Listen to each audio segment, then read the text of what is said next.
Here are the top 3 myths in any surgical medical malpractice case. Myth number 1, your doctor's going to tell you that you're going to be good as new in 6 weeks. Well, the truth is you're not going to be good as new in 6 weeks. You've had major surgery to a part of your body, either your back or your neck, and it's going to take months and months for you to feel good again. Why is that? Because your body's been traumatized and you're not going to be able to heal yourself in 6 weeks. So if the doctor tells you that, just remember, that's myth number 1. Myth number 2, anytime you have some kind of complication, let's say you have severe nerve damage down your leg or severe nerve damage down your shoulder and your arm after the surgery, you're going to be told, well, that was just a risk of the surgery that couldn't be prevented.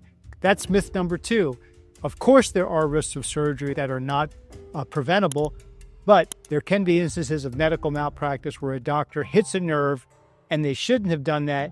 And the reason now that you have numbness and tingling in your neck or down your leg, it's not because this was a non-preventable risk of surgery. This could be from medical malpractice.